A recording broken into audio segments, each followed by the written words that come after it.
Que a graça bendita do nosso Senhor Jesus seja contigo, meu irmão.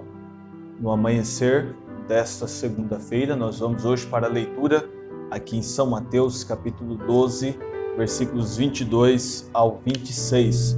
A Bíblia diz: trouxeram-lhe então um endemoniado, cego e mudo, e de tal modo o curou que o cego e mudo falava e via. E toda a multidão se admirava e dizia: não é este o filho de Davi? Mas os fariseus, ouvindo isto, diziam: este não expulsa os demônios, senão por Beelzebu, príncipe dos demônios. Jesus, porém, conhecendo os seus pensamentos, disse-lhes: todo reino dividido contra si mesmo é devastado. Toda cidade ou casa dividida contra si mesma não subsistirá. E se Satanás expulsa Satanás, está dividido contra si mesmo, como subsistirá, pois, o seu reino? Esta é a leitura de hoje, aqui em São Mateus, capítulo 12, versículo 22 ao 26. O irmão Brana falou um pouco deste assunto na mensagem A Rainha do Sul, pregado dia 13 de junho de 1958. Nesta mensagem ele diz: agora, e se Moisés vivesse neste dia, nesta era, e visse aquela sarça ardente, o que será que ele faria se ele vivesse agora e aquele acontecimento bíblico da sarça ardente ocorresse hoje?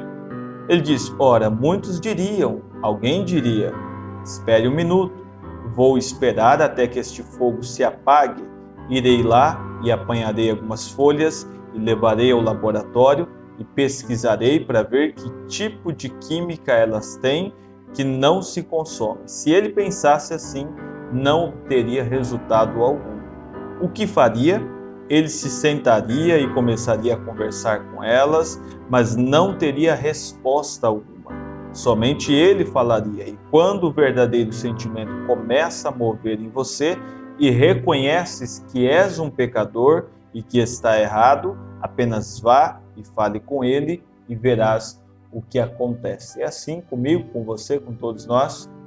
Quando conhecemos as Escrituras, olhamos para as Escrituras e vemos posições doutrinárias, erros que tomamos, e precisamos ir a Deus e consertar estas coisas. Quando o verdadeiro sentimento começa a mover em você e reconheces que és um pecador e que está errado, apenas vá e fale com ele e verá o que acontece. Eles não terão que te pegar e analisar seu corpo para ver o que aconteceu. Seu espírito o levará a saber o que aconteceu quando Deus entrou ali. Há uma mudança. O seu espírito identificará esta mudança.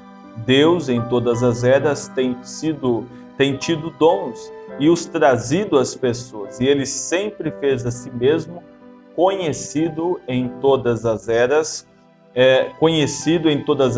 por seus dons. E Jesus aqui simplesmente foi chamado de Beelzebu. Este foi o nome atribuído aqui ao Senhor. Então ele diz assim: e ele disse que os perdoaria por fazer aquilo, por ganhar aquele título de Beelzebu, por ser chamado assim, ou por eles pensarem isto acerca dele. Ele então disse assim que ele perdoaria a eles por isso. Mas quando o Espírito Santo viesse, se falassem contra ele, jamais seriam perdoados. Vê? Pois muitas pessoas dizem: o que é blasfêmia contra o Espírito Santo? O que se enquadra como blasfêmia contra o Espírito Santo? Há muitas ideias, muitas opiniões.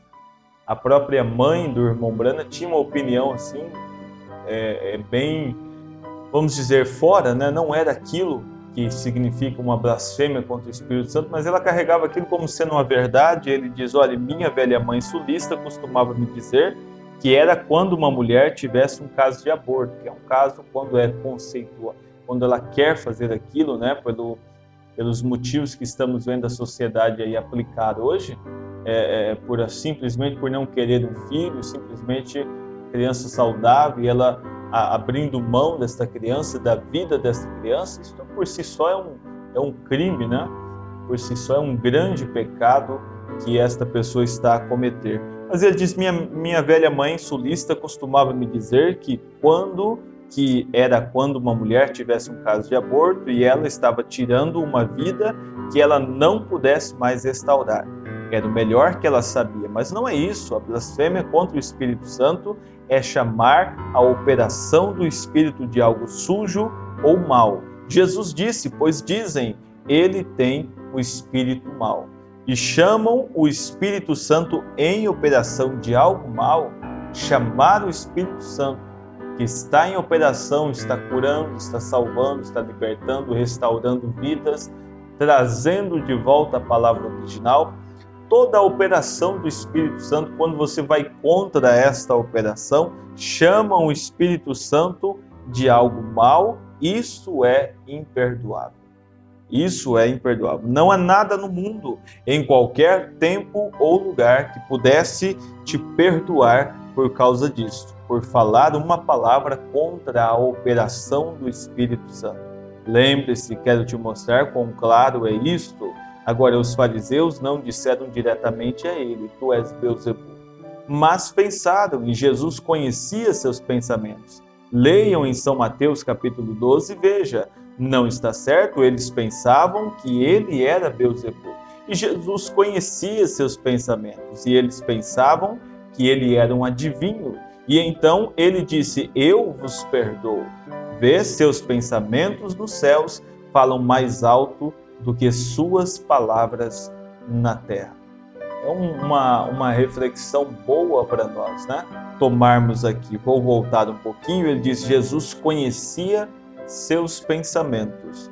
E eles pensavam que ele era um adivinho por fazer isso. E então ele disse, eu vos perdoo. Seus pensamentos nos céus, veja isso, seus pensamentos nos céus falam mais alto do que suas palavras na terra. Pense você, meu irmão, ao iniciar desta semana, minha irmã, família, você que é um ouvinte aqui do nosso devocional, medite, pense nisto, qual é o resultado, o que você anda pensando, sabe, o que está em sua mente, qual é o objetivo, sabe, do teu coração, no assunto que você está, nos negócios que você está a fechar, no estudo que você almeja obter, qual que é o objetivo disso? Pois seus pensamentos nos céus falam mais alto que suas palavras na terra. Lembre disso. O que se deve pensar é, se há algum louvor, se há alguma virtude, nisso pensai. Nisto pensai, dizem as Escrituras. Nesse seu pensamento, essa ideia que está rondando sua mente, é algo positivo? Pense nisto. Apresente isto a Deus em uma oração, conte a Deus isto que está diante de você. Mas se isto te afastará, se isto está puxando você para distante da palavra, saiba que Deus, o nosso Senhor, cuidará de você e protegerá você dessas coisas, tirará estas coisas do seu caminho. Não há coisa melhor do que viver sempre sobre a direção de Deus, para ir, para vir, para ficar, para continuar, para virar da esquerda, direita ou para seguir em frente, sempre é necessário que nós consultemos a Deus primeiro.